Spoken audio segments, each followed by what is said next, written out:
Meus irmãos, o assunto que nós vamos tratar aqui hoje é uma palavra de fortalecimento estrutural. Por não compreender o Evangelho na tônica, na sua base original, fundamento dessa palavra, muitas pessoas estão desorientadas.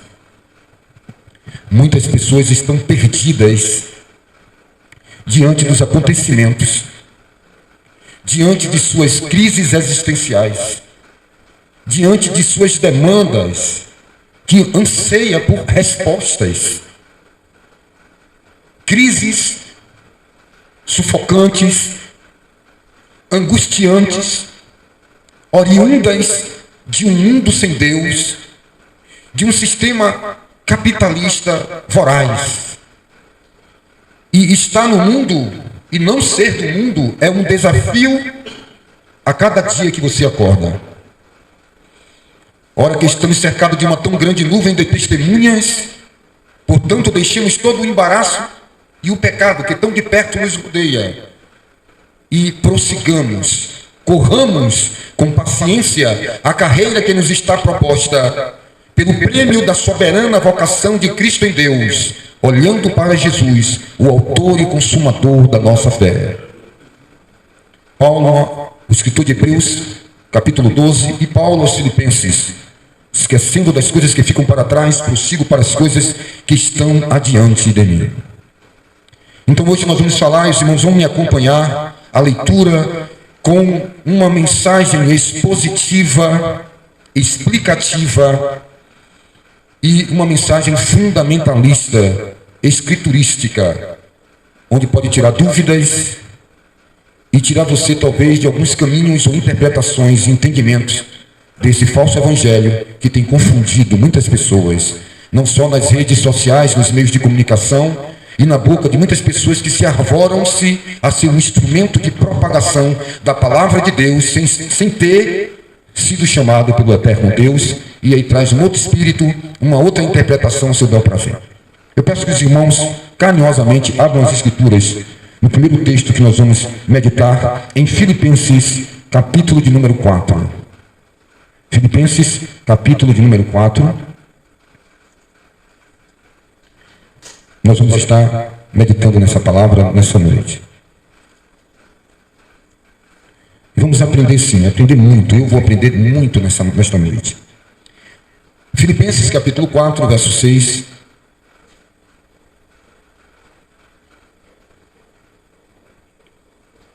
Filipenses, capítulo 4, versículo 6 diz: não fiquem preocupados. Vamos aprender com Jesus, com o Espírito Santo? Olha, é uma ordem imperativa. Quem fala com a igreja de Filipe, os irmãos que estavam ali naquela cidade, ele não dirige essa epístola a um determinado grupo denominacional, a um determinado grupo institucional. Ele está transmitindo essa palavra, amados irmãos, aos irmãos da cidade de Filipos. Se o apóstolo Paulo estivesse vivendo nesta atualidade, ele iria colocar aqui: epístola aos muritibanos, epístola aos crusalmenses, epístola de Paulo aos mangaberenses, epístola de Paulo aos sanfilistas, epístola de Paulo aos cachoeiranos, epístola de Paulo aos soteropolitanos, epístola de Paulo aos ceienses, aos ilhéenses, e assim sucessivamente. A qual cidade ele destinaria aquela carta? Cada carta que o apóstolo Paulo escreve, ele escreve recebendo a inspiração revelada do Espírito Santo para corrigir, redaguir, exortar e consolar os irmãos. Esses são os ingredientes de uma palavra profética. Ela vem nessas normas, nessas regras, nessas características: correção, exortação e consolação. Então, quando os obreiros e os cooperadores iam visitar o apóstolo Paulo na cidade que ele estava habitando, onde ele estivesse, os obreiros do Senhor iam visitar a ele, levava para Paulo, o apóstolo, os problemas adjacentes dos irmãos que habitavam em determinada cidade. Você vê que em cada carta do apóstolo Paulo, ele detalha alguns problemas, e o Espírito Santo no coração de Paulo orienta ele a escrever as devidas exortações, quando devida se era, as devidas consolações, quando assim devia ser aplicada uma consolação, exortação e correção. Então Paulo, muitas vezes e quase sempre, não escrevia nada dele mesmo. Porém, em alguns momentos, o apóstolo Paulo expressava o seu parecer. Como lá em 1 Coríntios, capítulo 7, ele diz: agora fala eu, Paulo, homem. Em outro trecho ele diz: ora, amados irmãos, sabei que este mandamento agora que eu estou falando não é meu, mas de Deus. E se alguém não aceita este mandamento, nós não temos costumes de contender, nem com Deus, nem com os homens. Quem quer agradar a Deus entenderá que esses mandamentos procedem do eterno Deus. Então Paulo ele fala que os homens sábios e hábeis saberão edificar sobre os fundamentos da palavra escriturística e doutrinária de Deus o eterno. Então Paulo ele escrevia. A carta de Paulo aos Romanos é a carta do detalhamento do pecado, das doutrinas, da lei. Ele prega para irmãos que são influenciados por uma cultura grego-romana, epicureus e estoicos. Ele está pregando para uma cidade, um país que tem uma tradição idólatra, sexualmente pervertidos. Então Paulo trata, eles eram místicos espiritualistas. Então Paulo, pelo poder e unção do Espírito Santo, na sua epístola, carta aos Romanos, porque epístola é uma carta com 3, 4 folhas, e uma carta já tem 10 a 15 folhas. Epístola significa uma pequena carta. E Paulo assim era usado por Deus como apóstolo que foi chamado no ventre de sua mãe. Lá então, para a igreja de Filipe, denominada carta aos habitantes de Filipe, os filipenses, você pode tirar aqui e colocar os muritibanos, porque é para esta cidade, para os irmãos que habitam aqui como um todo. Paulo jamais iria escrever uma carta para um determinado ajuntamento, com um determinado título, com uma determinada tradição, com uma determinada realidade. Não, aquele grupo ali faz isso, aquele outro grupo faz desse jeito. Não, ele escreve a epístola aos moradores de Filipe. Então ele fala algo que, por faltar na vida de muitas pessoas, elas estão entrando em parafuso, um termo técnico usado na aeronáutica, quando um avião perde o seu equilíbrio de rabeta, uma hélice, e ele começa a cair no movimento de parafuso. Quando diz alguém entrou em parafuso, perdeu o equilíbrio, a sua força motriz, e está em paranoia, sem saber controlar a sua vida. E por faltar entendimento nessas escrituras, as pessoas elas vão perdendo-se no meio do caminho e absorvendo um outro evangelho que Paulo fala aos irmãos de Gálatas, que é um evangelho anátema, não é o evangelho que veio da parte de Deus. Então vamos lá o que diz aqui Paulo, em um pedaço desse texto, e nós vamos entender o contexto e chegarmos a um denominador comum. Versículo de número 6. Não fiquem preocupados com coisa alguma. Não fiquem preocupados com coisa alguma. Ele aqui não está dizendo o que é. Ele está neutralizando, ele está não especificando o que é. Ele está dizendo com nada. Ele poderia dizer, fique preocupado com a comida de amanhã, mas não se preocupe com o recibo de água. Se preocupe com seu filho que está viajando, com ele você se preocupa, mas não se preocupe com o telhado porque não vai cair. Não.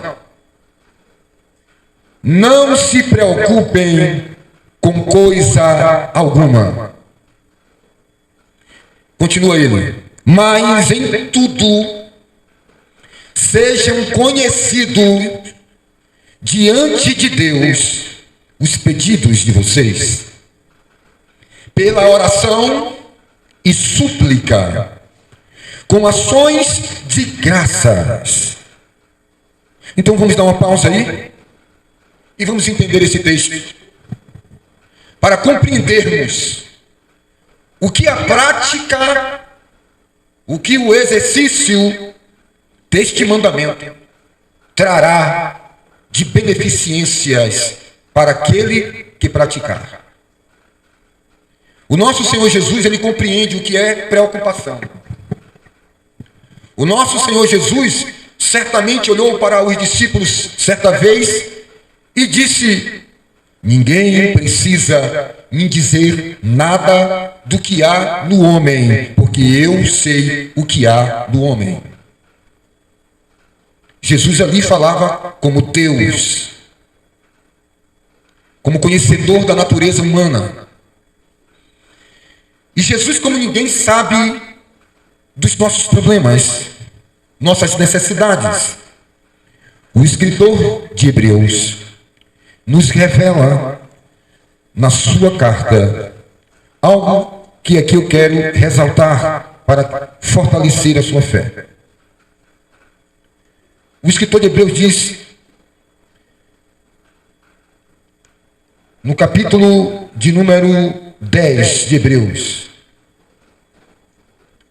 ele diz, no capítulo de número 10, versículo de número 19: tendo, pois, irmãos, ousadia para entrarmos no santíssimo lugar pelo sangue de Jesus, pelo caminho que ele nos inaugurou, caminho novo e vivo, através do véu, isto é, da sua carne. E tendo um grande sacerdote sobre a casa de Deus, cheguemo-nos com verdadeiro coração, com interesse, certeza de fé, tendo o coração purificado da má consciência e o corpo lavado com água limpa, retenhamos inabalável a confissão de nossa esperança, porque fiel é aquele que fez a promessa. E consideremos-nos uns aos outros para nos estimularmos ao amor e às boas obras. Em outro trecho, que emenda-se com esse, diz que nós temos um sumo sacerdote que, como nós, foi em tudo tentado, mas não teve pecado, e sabe nos socorrer em tempo oportuno. Temos ousadia de adentrar no Santo dos Santos, e sabemos que temos um sumo sacerdote. Você é um sacerdote, eu sou um sacerdote. Somos sacerdotes do Senhor, geração eleita, plantação do Senhor, pedra eleita. Nós somos sacerdotes reais, e Jesus Cristo é o sumo sacerdote. Ele é o sacerdote de você, dele, dos sacerdotes, a igreja como corpo de Cristo espalhado na face da terra. E ele, como sumo sacerdote, passou por tudo que você passa.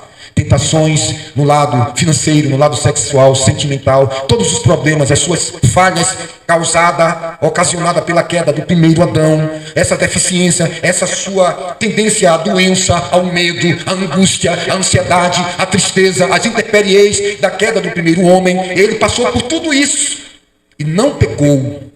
Então ele sabe entender você e sabe o que você passa. Então temos ousadia, certeza e convicção de ir até ele, confessando nossos pecados, pedindo auxílio e ajuda, não mostrando para ele algo que você não é, porque ele sabe que é mentira. Então Jesus Cristo, ele sabe que é impossível você adorar a dois senhores, a Deus e a Mamon, porque você vai agradar a um e desagradar ao outro. É impossível você manter uma vida espiritual pulsante, de glória em glória, como Paulo escreve aos Coríntios, pelo Espírito Santo do Senhor, evoluindo, crescendo, se desenvolvendo. É impossível sendo uma pessoa que se preocupa. Porque a preocupação vai minar a sua vida e vai fazer você ficar titubeando como alguém que está espiritualmente com labirintite, sem equilíbrio. Ou ele olha para o autor e consumador da sua fé e ele crê que o pão nosso de cada dia, do cotidiano, o eterno que cuida de nós, vai nos dar, ou vamos ficar preocupados e ansiosos com muitas coisas. Então Jesus olha para os discípulos e diz: não andeis preocupado com o que é a vez de vestir ou com o que é a vez de comer, porque o Pai eterno sabe das nossas necessidades. Com isso, Com isso, a palavra de Deus não se contradiz quando o apóstolo Paulo, ele diz que quem não quiser trabalhar, também não queira comer, porque havia irmãos que era pesado a outros irmãos. Porque alguém pode pegar esse texto e dizer, não, Jesus disse que não é para me andar preocupado, eu não vou trabalhar, porque o corpo vai trazer a comida e eu vou viver, o Deus dará. Não. Com medo, solta o seu rosto, trabalhar, comunicar as necessidades, um irmão ajuda o outro, mas você não pode ficar indo de ponga, pesado ao irmão. Então Jesus, quando ele diz, não andeis preocupados, ansiosos, ele sabe que essa preocupação e essa ansiedade vai abrir brecha para espíritos obsessores, que vai lhe trazer depressão, ocupação antes do dia. Eu tenho que pegar essa caixa amanhã e botar ali. Amanhã é minha ocupação, mas eu estou pré-ocupação. Antes do dia e antes da hora, eu estou sofrendo por antecipação. E isso vai minar a minha vida, vai me trazer angústias, porque o dia de amanhã não me pertence. Então Jesus disse, basta cada dia seu próprio mal, não antecipe as coisas. Marta, ela estava preocupada naquele momento em atender ao Mestre Jesus e toda a sua comitiva, os discípulos. Ela amava Jesus, ela amava os discípulos. Naquele momento, Marta, ela não queria deixar em xeque a sua casa, deixar em xeque a sua família, como maus hospitaleiros, como pessoas que não sabem ser hospitaleiros, que não sabem ser hospedeiros, que não têm a delicadeza de receber Jesus à altura. Quando Jesus repreende Marta, não repreende Marta porque ela estava com essas preocupações. Jesus repreende Marta justamente porque naquele exato momento ela não entendia que o maior banquete estava ali sendo trazido por Jesus Cristo. Então ele diz, buscai primeiro o reino de Deus e a sua justiça, e as demais necessidades serão acrescentadas. Marta, estás ansiosa e preocupada com muitas coisas. E agora era para você estar com a mente ocupada em uma coisa só, aquilo que vale a pena, aquilo que vai perdurar a eternidade. Quando os discípulos vieram alegres, os demônios nos submetem, os espíritos invisíveis nos atendem, e nós temos autoridade, os enfermos são curados, nós nos sentimos úteis, nós somos santos e fazemos parte desse reino. Oh, que glória! Jesus interrompe aquela alegria juvenil deles, mostrando em contraponto um entendimento e uma interpretação, e mostra o verdadeiro foco. Não se alegre por isso. Alegrai-vos porque os vossos nomes estão escritos no livro da vida. E naquele momento então Jesus fala sobre preocupação. Ele fala sobre estar ansioso, porque isso trará um dos grandes males deste século, a depressão. As farmácias vendem toneladas e toneladas de remédios, de barbitúricos, a pessoas que não têm mais a capacidade de produzir a melanina, ou a melatonina, a substância do sono. Elas não têm mais, porque a ansiedade, a preocupação, a fobia, o medo pelo amanhã, deixam elas ansiosas, elas entram em curto-circuito, acaba queimando os neurônios, elas não descansam nem repousam, e acabam adoecendo e entrando naquilo que o inimigo gosta de fazer, trazer para a sua vida o cansaço. Vivemos em uma geração cansada. E Jesus está dizendo, vinde a mim todos vós que estáis cansados e oprimidos pelas preocupações e ansiedades, oprimidos pela angústia. Quando você mais se preocupa e tenta resolver algo que está além da sua capacidade. Alguém que morreu está além de que você ressuscite ela. Não está nas suas mãos o poder da vida. Alguém que está com o coração parando, alguém que você ama, e você se depara com a sua ineficácia. Você se depara com a sua incapacidade. É um sentimento mais frustrante que tem. Você se sentir incapaz. Você se sentir que o problema está além da sua capacidade de solucionar, dissolver os problemas. Então Jesus percebe isso, ele disse, não ande preocupado, não ande ansioso. Olhe os lírios do campo, olhe os pardais. Ele aponta para você que você tem um dono. Agora, o grande problema é se realmente nós nos tornamos filhos de Deus. Porque filho de Deus é um outro naipe, é uma outra qualidade, são outras características, são outro testemunho, são outros comportamentos. O Senhor Jesus, ele escreve em Mateus capítulo 5, se ama só os que te amam, que bem é nisso. Os ímpios fazem isso, porém, a sabedoria será testificada pelos seus filhos. Ser filho de Deus é obra de um novo nascimento, é obra de uma ruptura, é obra de um entendimento, de um mergulhar nas Escrituras, para que possa gerar vida. Então o apóstolo Paulo, ele compreende isso e fala para os irmãos de Filipe. Os irmãos de Filipe, irmãos, é a igreja de Filadélfia, a igreja do amor, os irmãos que ajudam, os irmãos que andavam preocupados para suprir a necessidade dos irmãos. Paulo fala desses irmãos com todo amor, dizendo que aqueles irmãos, tanto de Éfeso como de Filipe, estavam suprindo a necessidade dele. E eles andavam preocupados a ponto que esse amor exacerbado, fora dos padrões bíblicos, pode se transformar em uma paixão louca, insana, que não é o verdadeiro amor de Deus, o amor racional, o amor espiritual, não o amor de emoções, que arrebata os sentidos, esse amor que dá paixão, que leva ao homicídio, que leva à destruição do outro, mas o amor verdadeiro, que tudo ama, tudo suporta, tudo espera e que não se regozija com a injustiça.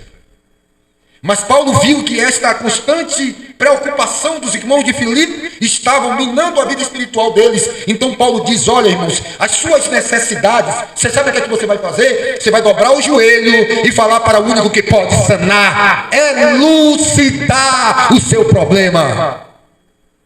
E sabe como é que você vai fazer isso?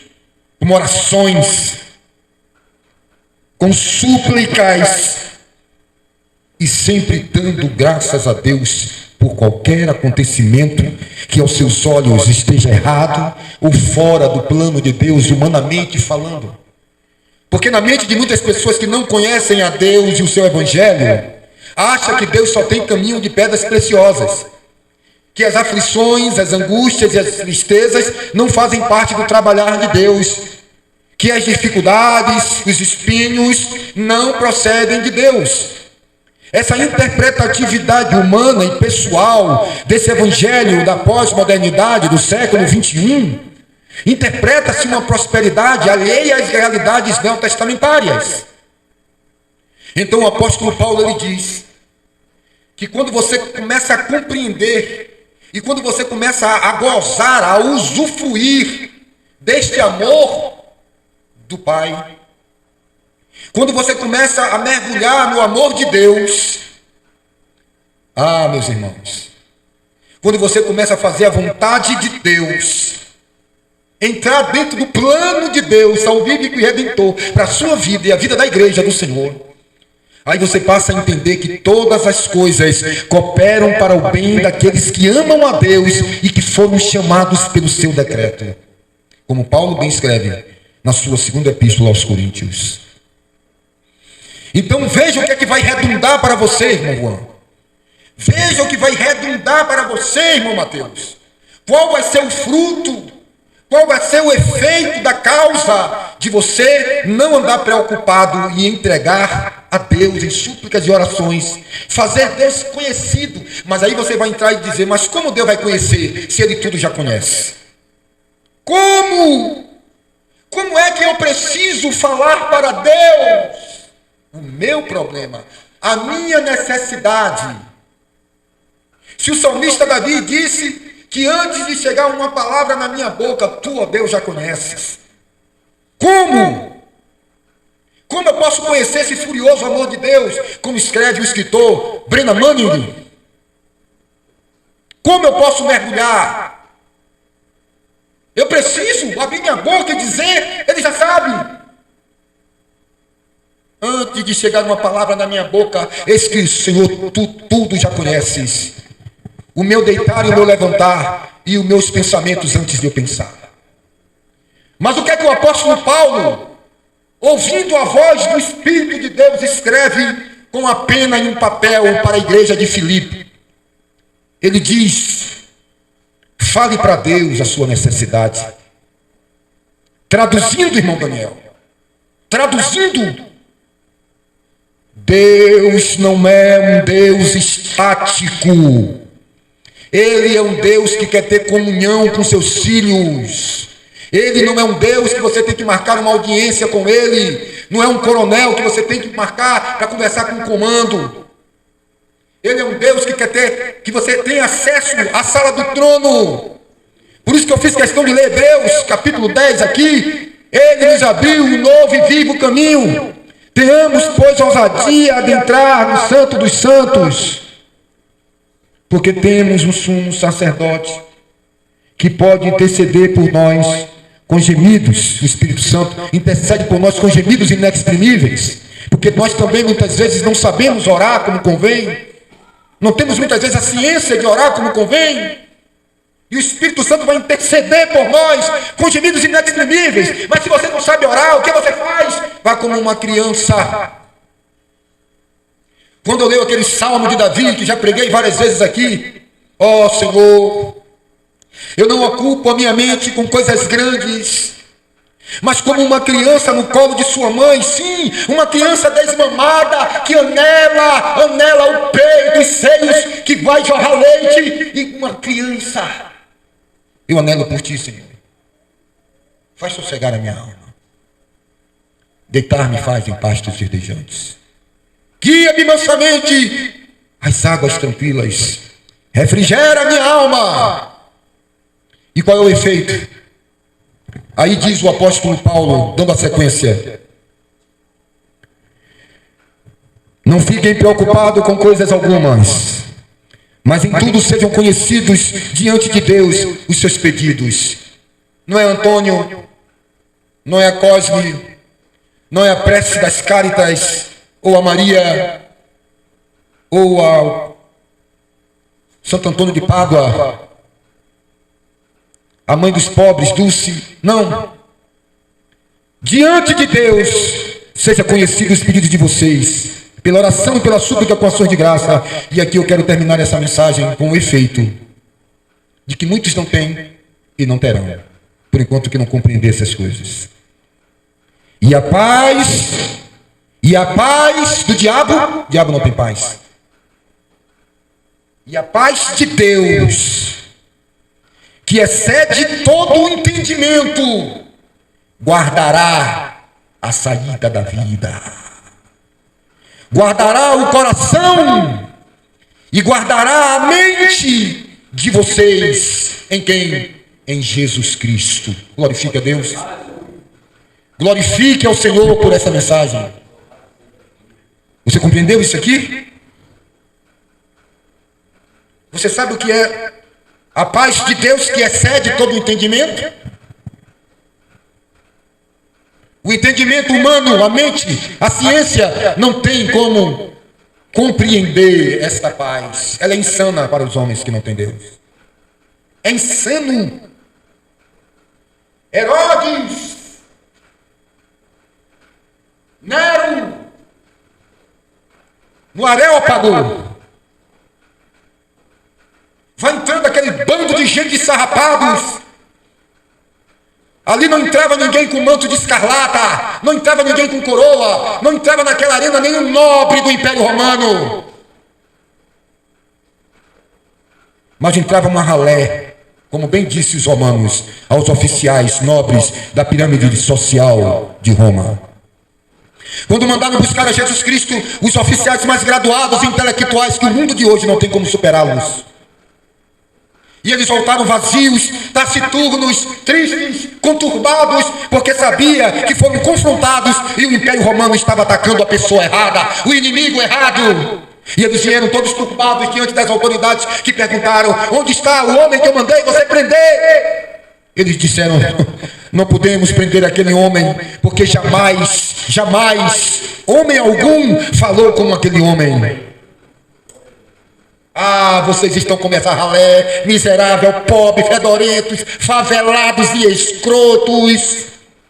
Vê qual foi dos nobres que se reuniu para ouvir esse fajuto de Nazaré.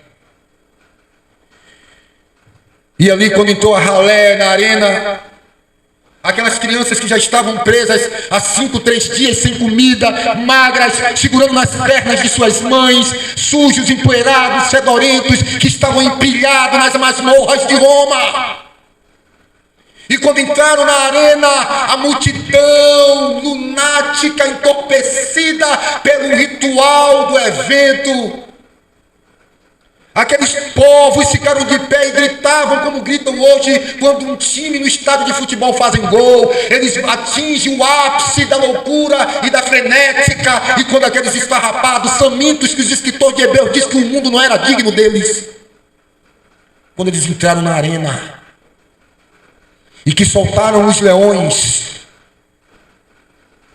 aquele povo não saiu correndo para pegar pedra e nem tentar pegar um pedaço de pau para lutar contra os leões. E Nero ficava congelado, sem entender que paz era essa, que nem os dentes raivosos dos leões abalava. E aí agora fica essa classe de pseudos evangélicos, uma classe de nojo, que carregam Bíblias nas mãos e não sabe se impor, brincando com o poder de Pentecoste fajuto e mentiroso de demônios, e querem que eu me cale diante das santas sagradas escrituras, eu como pregoeiro da palavra.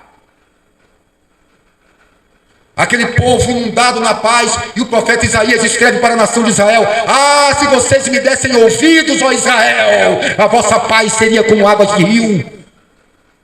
Seria como águas de rio, calma, mansa, sem ondas procelosas ou turbulentas, se me desses ouvido.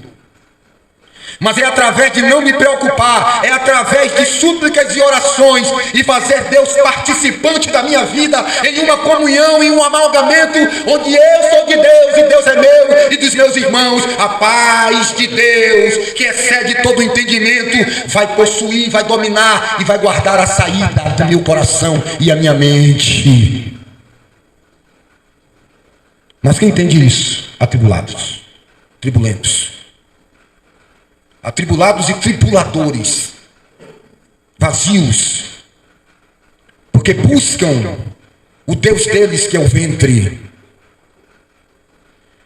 Colossenses capítulo 3, versículo 10, e falta 5 minutos para encerrarmos essa mensagem. Colossenses capítulo 3, versículo de número 10, diz as Escrituras: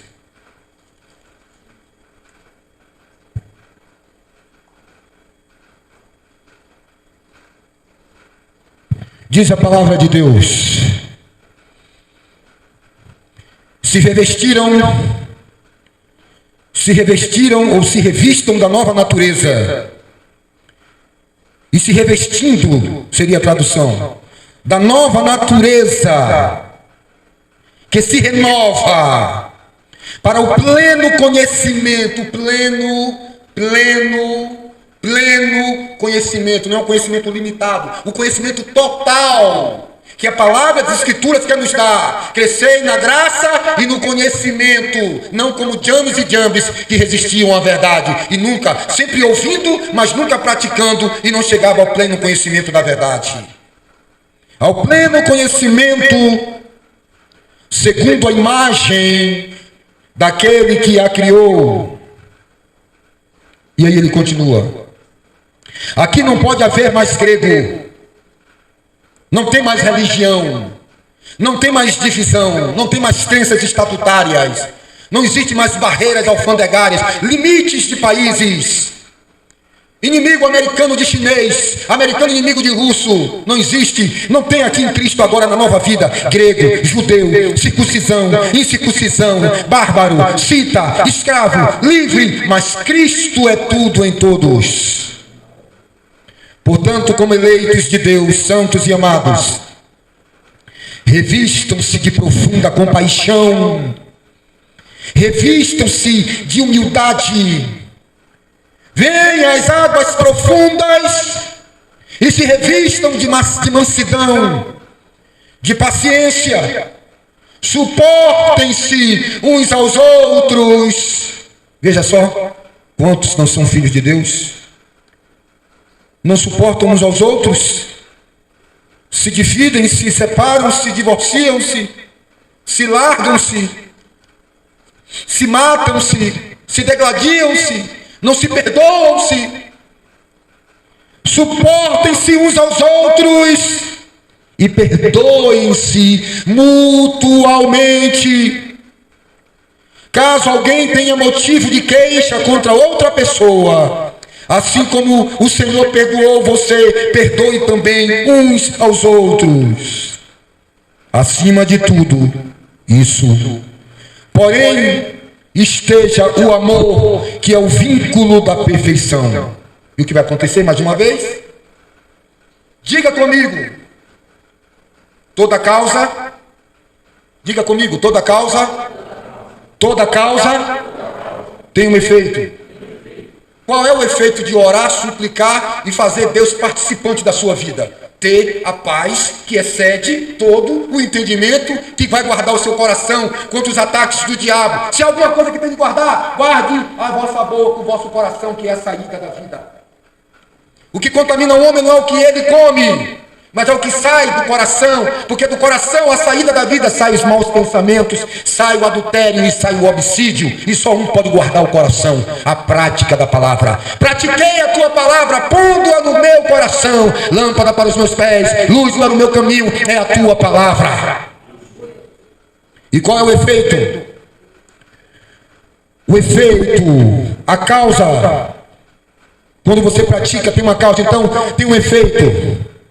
Perdoem também uns aos outros. E aí ele diz o que vai acontecer, o versículo 15: a paz de Cristo seja o arbítrio no coração de vocês, pois foi para esta paz que vocês foram chamados em um só corpo, e sejam agradecidos. Que a palavra de Cristo habite ricamente e abundantemente, instruam e aconselhem-se mutuamente em toda a sabedoria, louvando a Deus com salmos, hinos, cânticos espirituais, com gratidão no coração. E tudo que fizerem, seja em palavra, seja em ação, façam em nome do Senhor Jesus, dando por ele graças a Deus o Pai.